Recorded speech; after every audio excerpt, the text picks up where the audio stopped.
back. We're here at the yarn cabinet. It is evening. This is my 9th podcast, I think.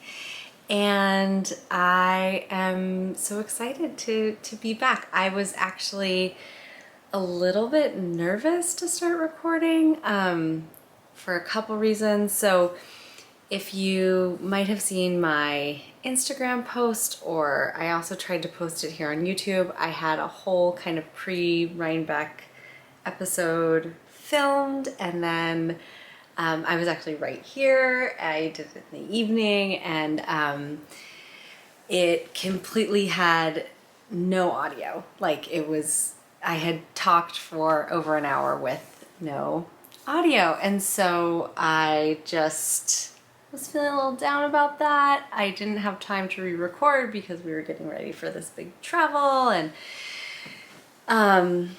it was just not great. I was feeling badly about it, and I didn't know kind of where to begin. So I am just going to go for it. The other reason I was nervous to record was because I have some new tech, some new gear.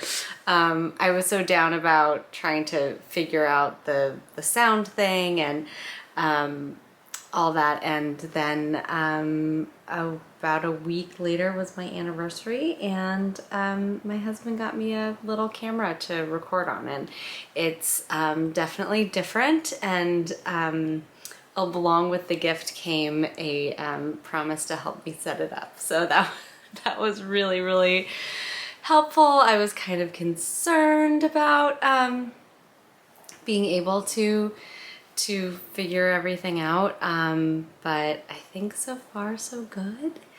And I did a little test and was able to get it onto my computer really easily, so the kind of fears I had about that are gone. I also cut off a lot of hair, so you might notice that. I'm not sure how I feel about it yet, so I won't really, we won't get into that. I'm trying to avoid Sandra D-ness, but if I don't curl it, then it's a little flat. I'm figuring it out. It's more than I thought I was gonna chop off, but all of that's neither here nor there. I am here to talk about knitting. This is a knitting podcast. Sorry, we got really far in before I went for that. This is a knitting podcast. I am a knitter based in Northern California. I am kind of on a journey of kind of creativity with this craft. I am in no way, shape, or form an expert. I am an enthusiast, and this is a space where we connect within a now kind of larger community, which has really been exciting. So I think I should, what else should we talk about before? I think we should just get into the knitty stuff. I do have some kind of lifey updates, you know, besides the hair. And I'm also going to talk about my trip to the East Coast and to Rhinebeck, Sheep and Wool, the New York Sheep and Wool Festival, and also Woolen Folk, which was so much fun. And I'll talk about that time when it gets to the fun little acquisition sesh, which I do at the end. And if acquisitions aren't your thing, you can just skip on ahead and just listen to the Rhinebeck Love Fest, because that's kind of what it was for me. Yeah, so we'll start at the very beginning. This is with what I'm wearing. This is my Anne's puffed sleeves, which is by the beautiful Aimee Shear, who is an incredible designer, and I think she really brought the poeticism of Anne of Green Gables into this piece.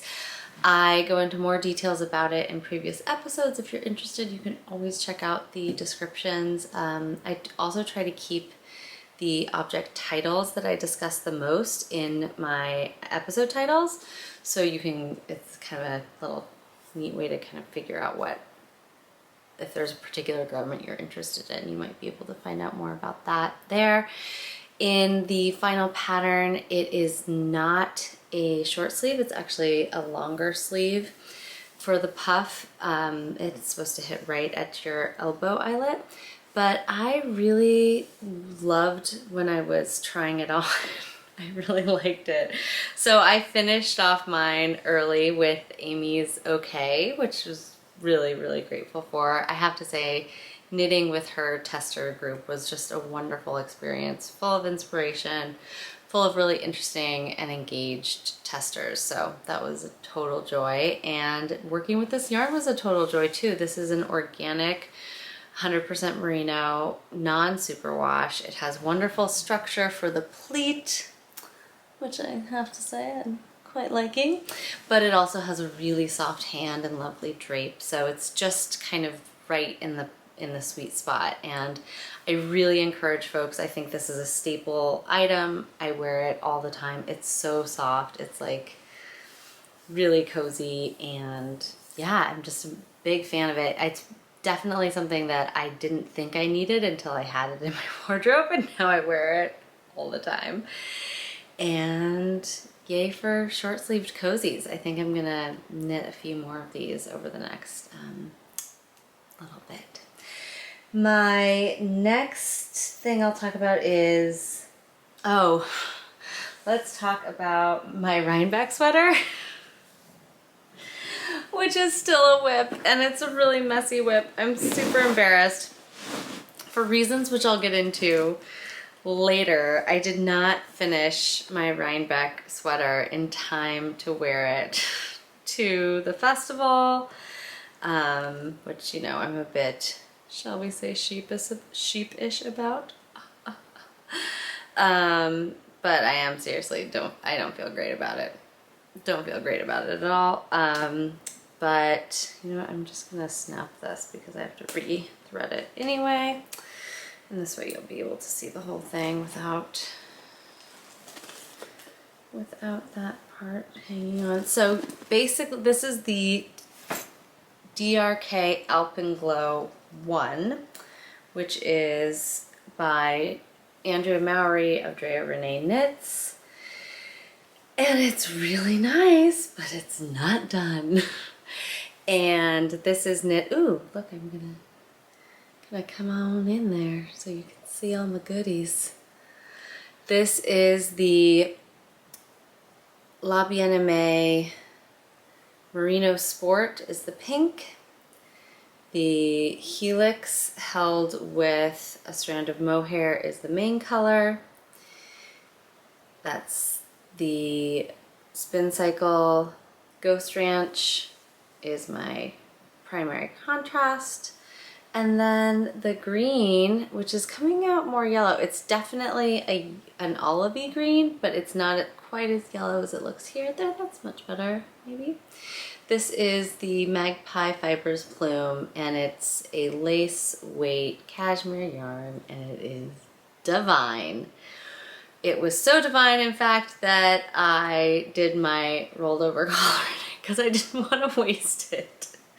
So I finished the first sleeve and I thought to myself, oh, I'll just finish the second sleeve upstate and in New York and during my travels. This is such a great plan. First of all, I forgot the right sized, not the right size needle, but the right sized cord, because basically I use Chow-Gu minis, shorties rather, and I think I just dropped a stitch.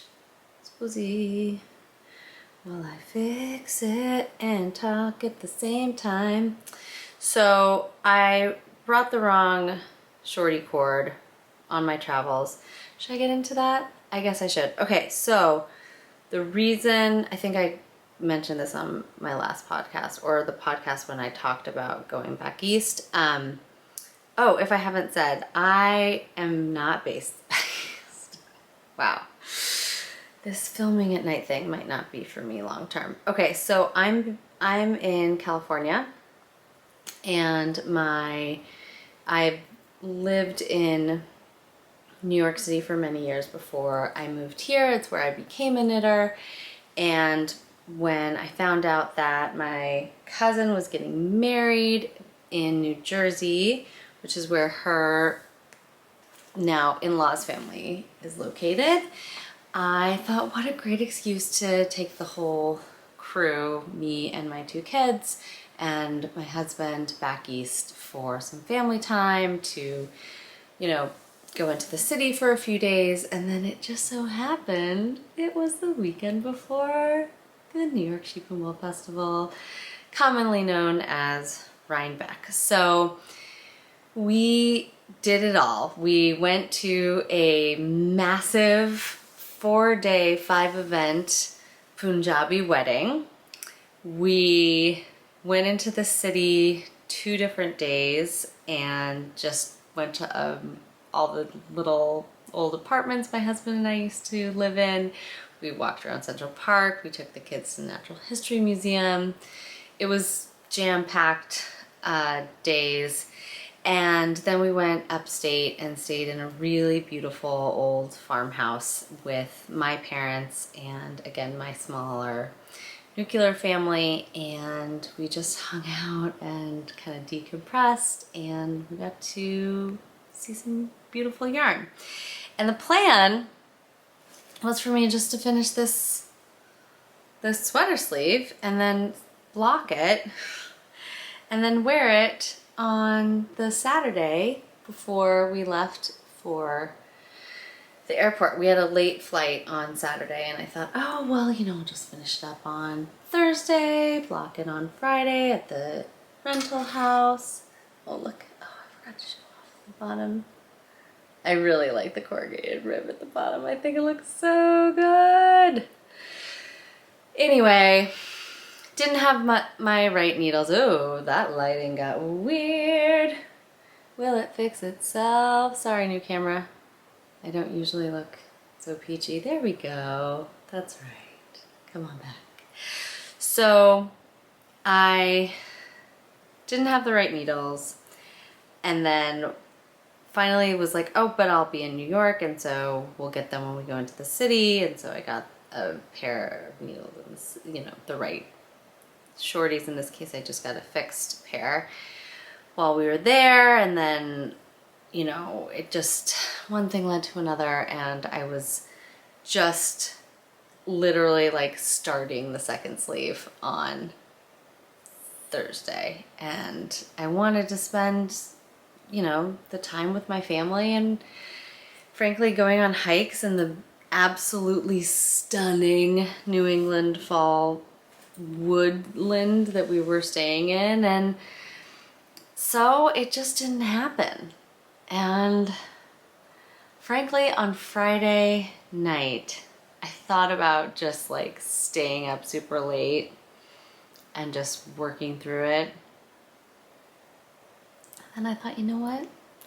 It's gonna be chilly when we get there in the morning. I'll just throw my blazer over it and just not be ashamed. Like, it's not a race. This is my craft. I do it because I love it. And I need to do other things too that I love. So, like, be with my people. So that's what I decided to do. I think it worked out fine. I was not even going to be able to stay late enough to do the big, excuse me, it is getting towards my bedtime. I was not able to do the big kind of meetup photo, but I think that's perfectly fine. I got to see a lot of other folks in their sweaters, and we had that like, hey, we're on the same team kind of moment, and that was really fun, and people used so many different kinds of yarns and really made it their own, and that's really the joy in this, is seeing everyone's individuality to come out. Even folks who made the same sweater in a similar color palette, you know, they were completely different because they're different knitters, and so I love seeing that. You know, it's not like a cookie cutter, right? It's individualized and it's embodied. So that was super fun. And I will admit that one of the reasons, here we go. One of the reasons that I probably didn't finish that sweater is because on the plane ride Because again, for some reason I thought on the plane ride there, I was like, oh, well, I just have the one sleeve. It'll be no problem to finish it. Why don't I cast up a new half and half triangles wrap? Because, you know, I got 4 inches into my other one and decided I didn't like the color. It was just too much. It was just not enough of a neutral. I think for me, a shawl has to be super neutral. And the fact of the matter is, I am not attracted to that neutral of a palette when it comes to my knitting. Like, I love the colors and I love seeing how they change and move and all of that. But if I was going to buy a shawl, I would buy a dusty blue gray shawl. I mean, that's what I would do. So I haven't even torn out, to be frank, the other half and half I started. So the half and half triangle wrap is a free pattern by Purl Soho where you knit 2 gigantic triangles using short rows, and this is what one of them looks like. I think one of the reasons I also was not loving the piece I was working on was because I was doing it on metal needles, and as some of you know who've been along with me on this journey, I'm quite a loose knitter, and so when, excuse me, this is a little dangerous, filming in the evening for me, but when when I'm knitting on metal needles, which is what I do most of the time, and I do find it quite satisfying, I think if I was gonna do it on metal, I should have gone down another size, and I just didn't want to knit on teeny tiny needles. So, you know, a size 2, US size 2 needle is just not a very satisfying knit, I'm not gonna lie, for me. So instead, I pulled out my Leica needles and this epic long Leica cord that I got when I really thought these were going to be the right tool for me. I do really enjoy how they feel. That driftwood wooden needle has quite a bit of slip to it. It's not as like kind of, you know, frayy as the bamboo needles, but I must admit that I hate these cords. I just think they're terrible. Like, I don't know what else to say. Like, this is look at this. It's twisting around on itself. It never stays straight. I got like a terrible kink and a bend in it. I know some people really love these, but for me, it's like a cord issue. It would be kind of a perfect system if you could just like, I wonder if somebody makes little cheater attachments, because if I could attach these needles securely to the ChiaoGoo cords, I mean, that would be pretty great.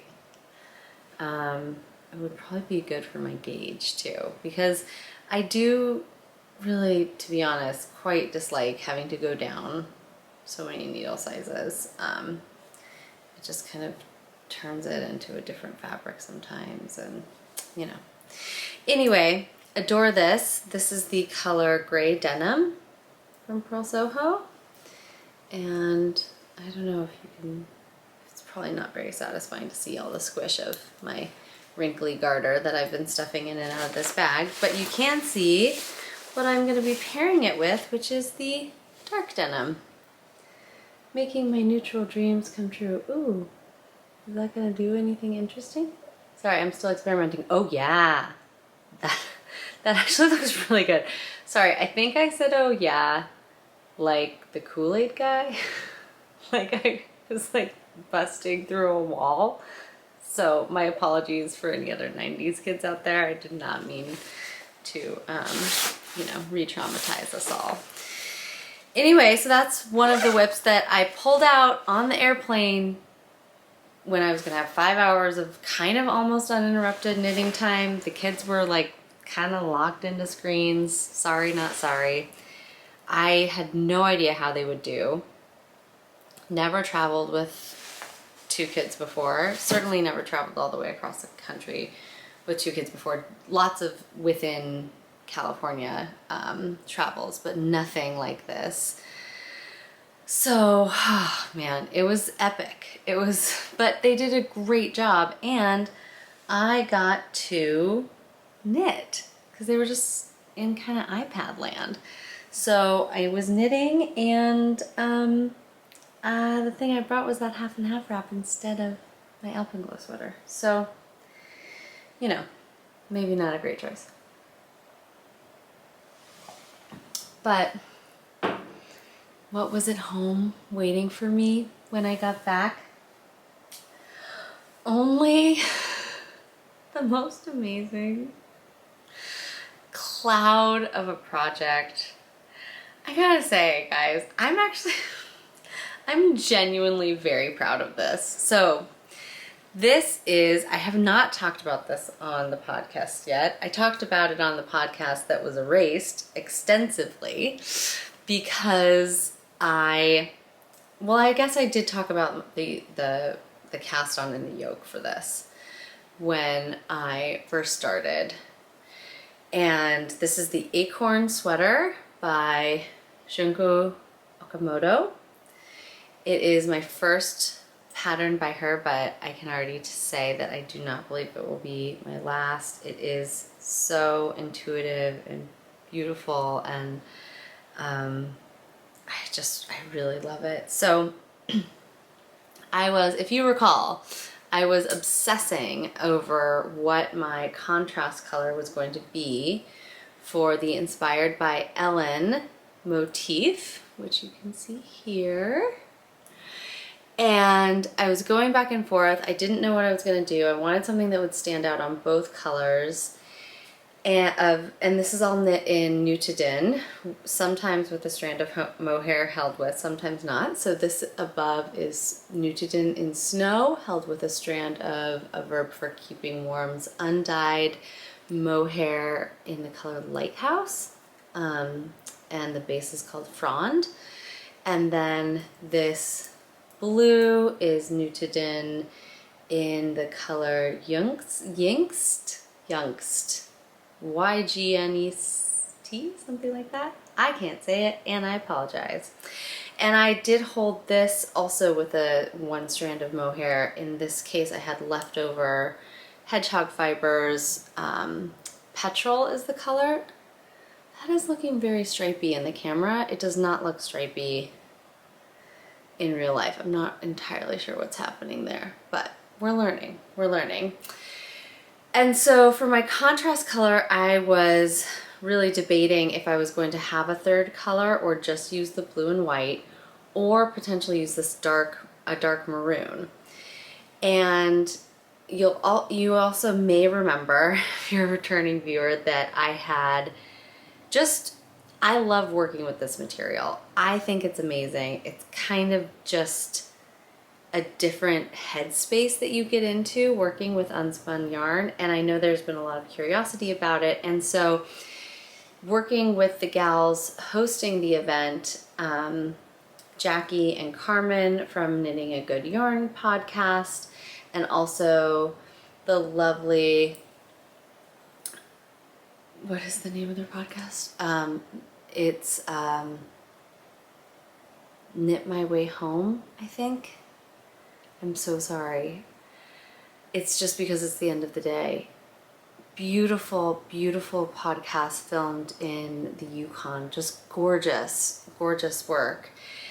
And I was just so inspired by what they had done, by bringing people together around this material and around this motif, and just the spirit of invitation I thought was really, really beautiful. So as you might be able to see, I do have quite a Nutiden stash, and I felt really comfortable and confident letting some of that go, and also really just getting jazzed on the idea of sharing stuff. I mean, I'm definitely the friend that's like, did you pick this up because it'll be perfect for you. Like, I get very excited about kind of connecting and sharing. So in any case, that was the giveaway that I did a couple episodes ago, and I was giving away what I thought was about 500 grams of the color Tall Bark. However, when I weighed everything out and put it all in the package to send to the lovely recipient, I realized it was more like a scant 450, and I was really kind of freaked out. I had no idea.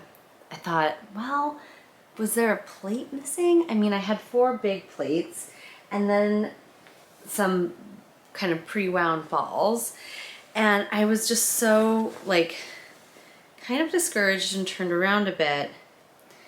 And so I wrote to the winner and explained everything, and I hope apologetic enough. I am still very sorry about it. But then of course, after I sent it, I did find under the cabinet my lone little Tall Bark pre-wound ball in a single. Oh gosh, isn't it pretty? I have to say, I'm gonna get all up in your grills with this new camera and see how that does. Come and get it. There you go.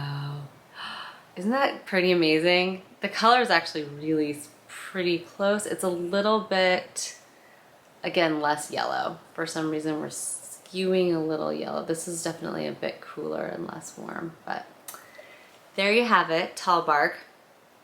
My little runaway was rolled under, and I just thought, you know what, it's a sign. It was meant to be. I'll hold it single and just see how far I get. Maybe I'll just do the top part.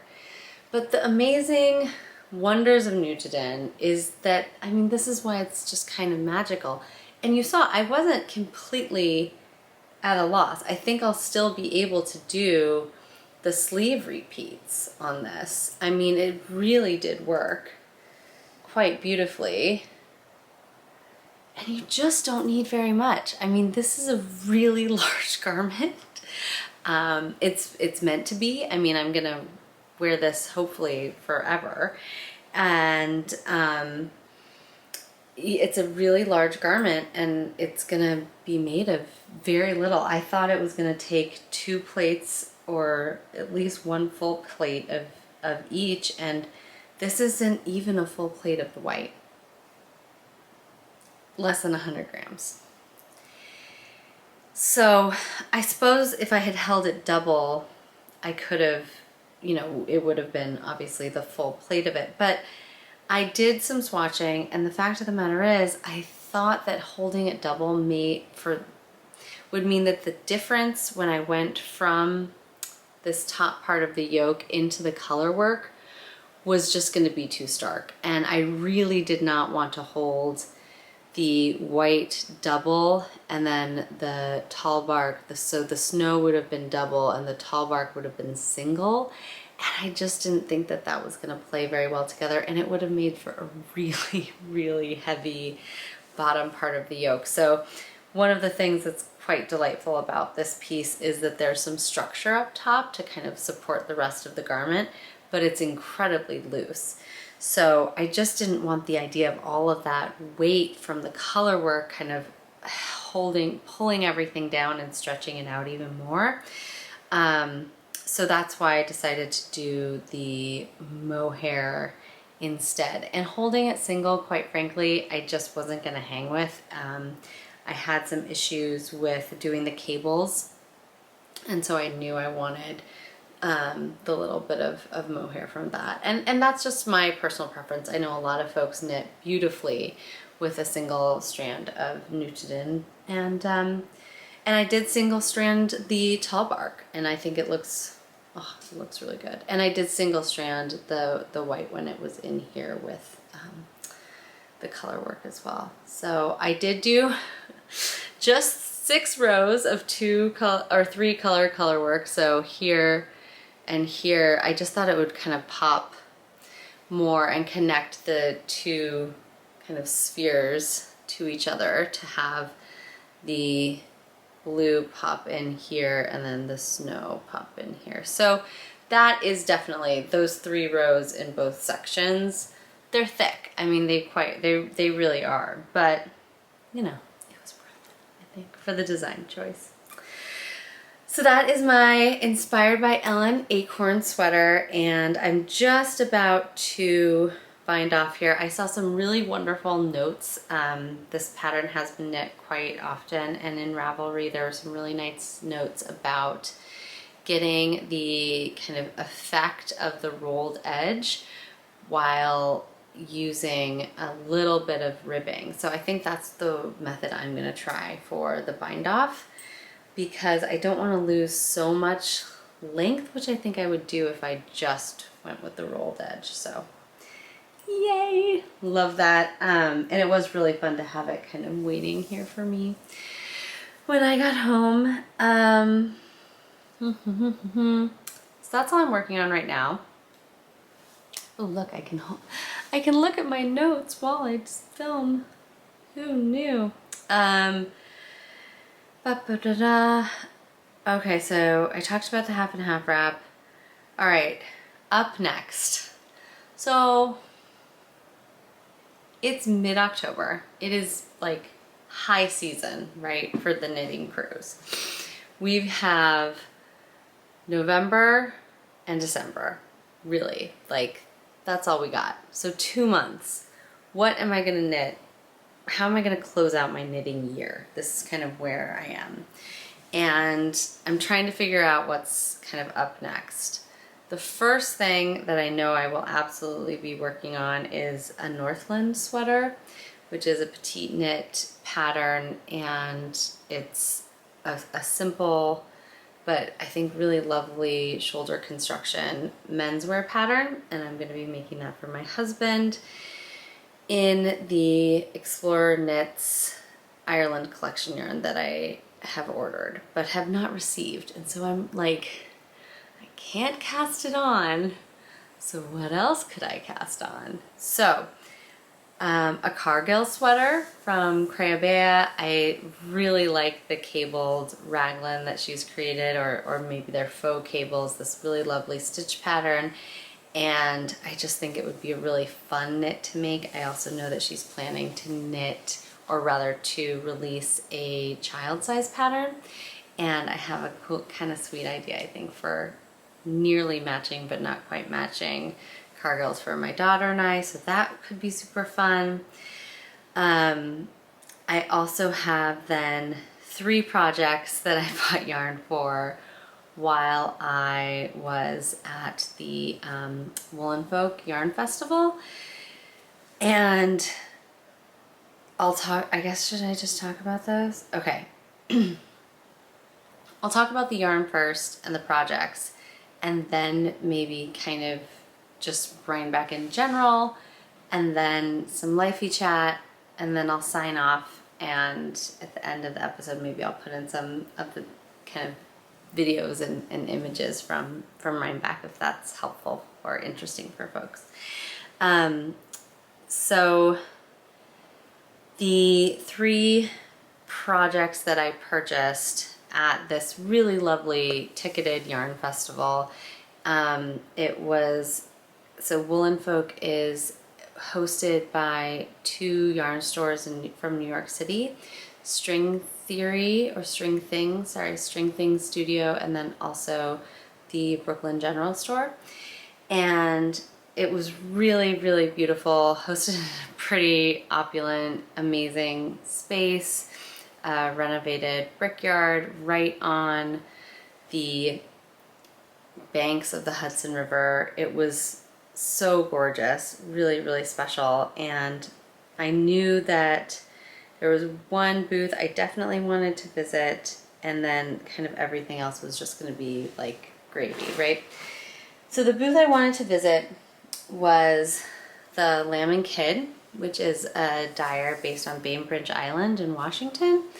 And I'd seen a lot of their yarn on Instagram. I purchased a smaller portion of their DK weight yarn, But the yarn I was really interested in is their Surrey alpaca called Birdie. And this is not, there we go. It's a much lighter, there it is. This is the Surrey alpaca Birdie. The color is Volare. And I want to make a cumulus blouse from, also by Petite Knit. This is going to be kind of petite knitty chat actually for a bit. You know, I made the champagne cardigan by her, and that was my first pattern. And now I'm kind of like, I need some more staples like that. So I think holding this double is what I've heard. Holding a Surrey alpaca double can make a really beautiful version of her cumulus blouse. So I was kind of debating, there's a new base that Lamb & Kid makes, and one of the interesting things about them is I believe all their bases are kind of milled for them as well as doing independent dyeing. So not only is the colorway custom from their studio, but also the yarn itself and the fiber itself is customized for them specifically. And so the Birdie is their alpaca silk. It's 74% alpaca and 26% silk, so it's pretty high silk content, but it's got some nice fluff, but it's also has a little bit more structure than some Surrey alpacas I've worked with in the past, and without having any wool in it, right? So it has a little bit more structure, but it's not woolly. So in addition to this, they've just released a new base called Big Birdie, which is a worsted version of this. So my kind of internal debate was, should I maybe get the Big Birdie instead of holding this double? But what was so helpful about being on site and making these choices and looking at the materials in person is that I could hold the samples, the knit up samples of both those bases, and then actually make a much more informed decision.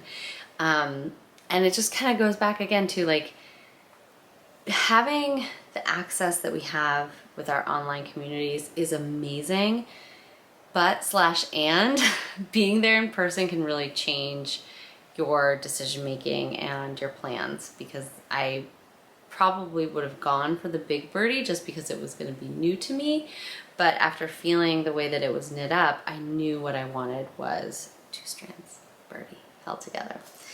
So I'm really excited about this. It looks like a really straightforward knit as well, and I just feel like it would be really probably end up being a staple in my wardrobe. So kind of why not just go for it? So this is an option.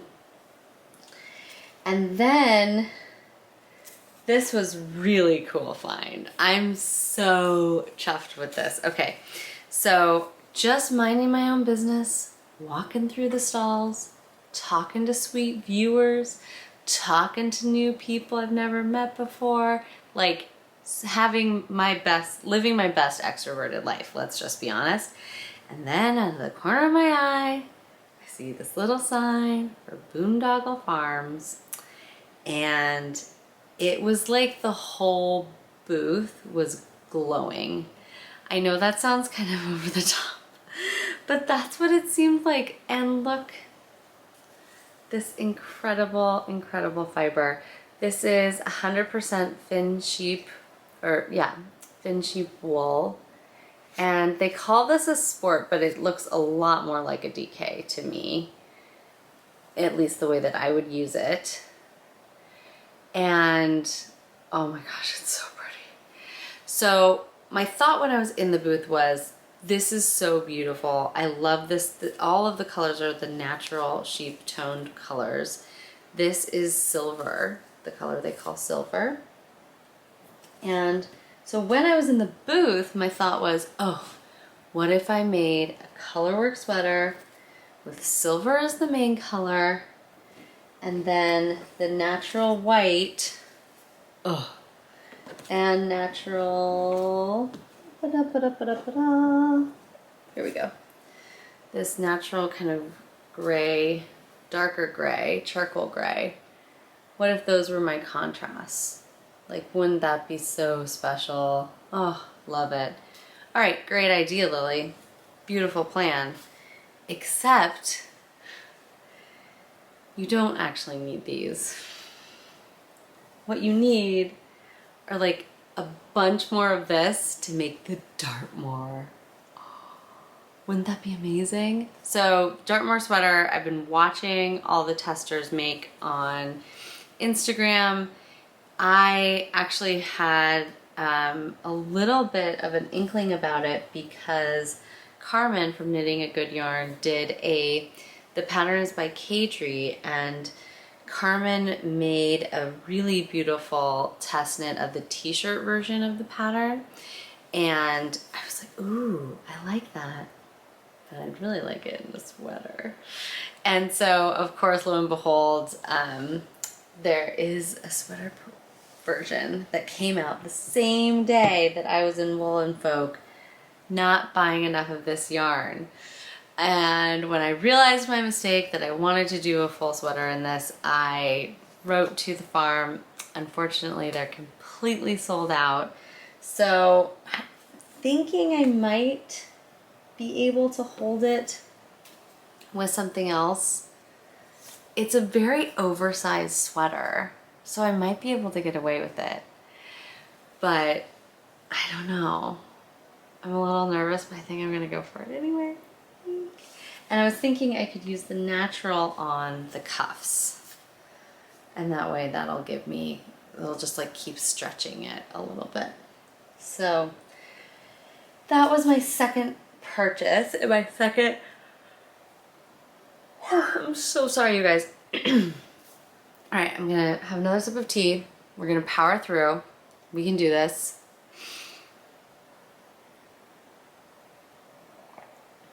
So, okay, that was my second purchase. That's my, what, third or fourth idea of what I'm supposed to cast on next. And then the final one, it's another petite knit pattern. Ah, what have I become? This is like so not me. But the thing I walked into the festival, I told my mom what I was looking for, which was a sharp, bubbly green. And one of the things that I noticed when I was in Europe over the summer was this incredibly punchy, not even Kelly green, but like really vibrant, darkish green. And I was loving it. I loved seeing it everywhere. I've definitely started to see it more here in the US this fall. I was at an opening in Orange County a couple weeks ago, and it was wild how many of these like pops of green I saw. So I was like, I wonder if anyone is dyeing that right now. I'd love to be able to see it. So we were on our way out. I thought, oh, I'll just wait until the main event tomorrow. And then I walked by another new to me dyer. This is, oh, sorry, I was not covering my face. Okay, now I'm starting to understand how this works. All right, Hello Mellow, new to me. I've not heard of them before. They're based out of Red Hook in Brooklyn, and I think their studio's really close to where one of my friends used to live, so that was very sweet. Got to meet the owner, chat about her process, just real mega squish. And look at this color. It was like, this is the green of my dreams. But I knew, you can see there's quite a lot of variegation in it. It's a tonal, but it's not super solid. So I will be alternating skeins. I don't think I should get a lot of pooling, just given the way some of the samples knit up were stunning. I'm so excited to work with this. But I also knew I wanted to contrast it with something. So check out this incredible navy. So one of the things I found out from the dyer is that for her navies and darker colors, she uses a naturally brown wool and then over dyes. And I think you can see that depth is just immaculate. It's really, really beautiful. And again, the texture on this is bomb. She started out at, and I'm so sorry I forget her name, but the studio started out as a spinning studio. So she also now, even though she's picking the fleeces and working with a mill in New York State, so it's all still hyper local, she's kind of let go of the hand spinning, at least in the physicality of it, but you can really tell her attention to detail in terms of what she's getting from the mill. I mean, this 2-ply is wild. It is so perfectly even, but so fluffy. It really has the feel of something handmade, but it has the kind of consistency of machine made. It's really something. So very excited to have found them. And my thought for this is to do the Marseille sweater by Petite Knit. So it's kind of just embracing the prep, but also the punch, right? It's a definitely, you know, this with a taupe would be, I think, pretty expected. Very classic, very beautiful. I definitely want to make one of those as well. But I think these two together, so this is my main color, and then these dark navy stripes, I really want it. And I think that would be a really fun project. So I just want to make all the things. I just wish I had some sort of like, I just need to clone myself so I can make all of this stuff. It's actually a little frustrating when I think about it. I want to do it all. I want to do it all. So that's kind of it. Oh, I'm just, okay. There's more acquisitions. We're just going to talk about it. Okay, this is the Drea. I love her. This is my new Nutiden, which I got and talked about before I went to Rhinebeck in the Lost episode. It is a very cool toned pink and I'm obsessed with it, and I want to make, first of all, just a garment that is just this color, and that is like spot on, by the way. The color is, oh no it's not, but there we go. Again, it's this is coloring it a little bit more yellow than it is. There we are again. It's really bright and cool.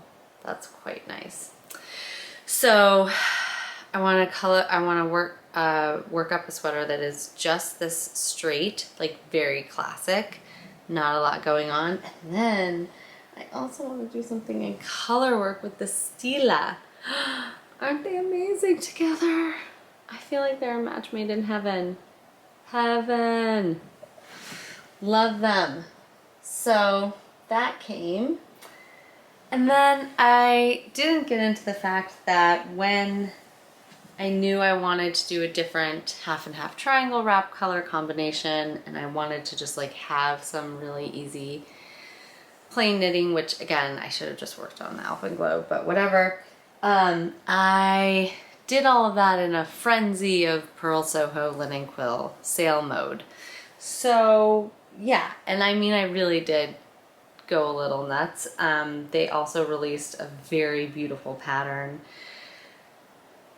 that I don't know, I must have just been in some sort of fugue state where I was like, I must knit that, I must have that.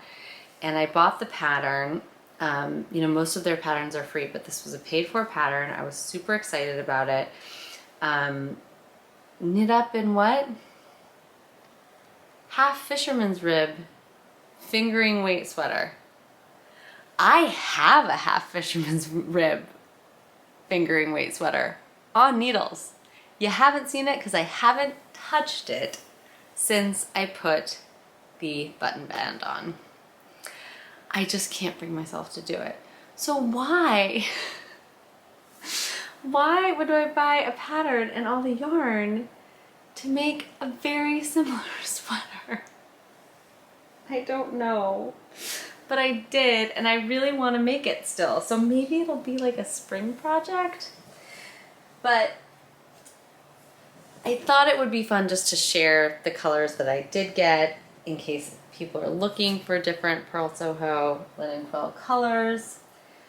Here, I'm gonna take some from behind me. I mean, this is ridiculous, Lily. Okay, so, oh, I forgot to mention though, with my half and half wrap, I think I hacked the system. I cast on not 260 stitches, not 230 stitches, but 220 stitches. And I think that's gonna get me exactly, based on my gauge at least, that is going to get me exactly the size of object that I want, because the 260 ones, I don't want that blanket on Bart, man. I think it'll just get too chewed up. So I think this will be the right size. But the small size that Pearl Soho lists is 190, and that just looks a little dinky for what you're making. So I feel like this is a good kind of balance, but we'll see what happens. Anyway, more linen quill. Okay, so what I thought I wanted, and like the plan in the first flush of, oh my gosh, look at all the color moment, was instead of using this Ceylon blue, which is their light turquoise, that is not a correct color. It is much more green. There we go. Still, it's much more green than that. Anyway, the idea was to do this as the main color for the sweater, and then for my 3 stripes, these ba-ba-da-ba. So, I mean, that would be pretty awesome, right? Yeah, that's really cool. I love it. I hope I make it. If I don't, I know there's so much to do with this substance. I mean, I love, love, love this half and half I'm working on now. So then I thought, okay, well, that's one project, but what am I gonna do when I'm done with this half and half wrap that I'm making? Have I finished one yet? No, but I'm already planning another one in my head. And I thought what I would do is the one that you just saw, the gray denim and dark denim, which I love and was a very good, frankly, a very good choice of mine. And then I was super curious about 2 other colors. This is Baked Earth, which is a new color for them. And then this is Mountain Bluebird, which I've wanted for a while and seemed to always be out of stock. So this is another planned half and half wrap. Pretty nice, right? So I guess it's not too wild, but it was a lot of linen quill. When it all came, I was like, oh dear. I really went for it with ye old linen quill.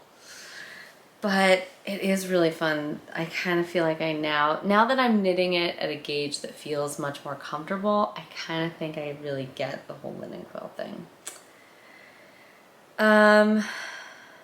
What else?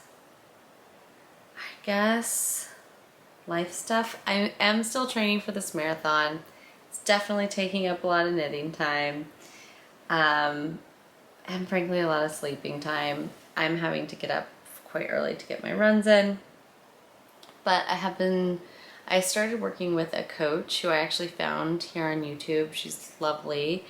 It's run with Jane, and her company is called Ready Set Marathon. It's a remote coaching relationship, but it's been fantastic. It's just great to have somebody else to kind of run things by and kind of help with injury prevention, and that's been great. In other news, what else is going on? Lots and lots of work stuff. We have an opening tomorrow for one of my all-time favorite artists at the gallery whose work is just absolutely inspiring.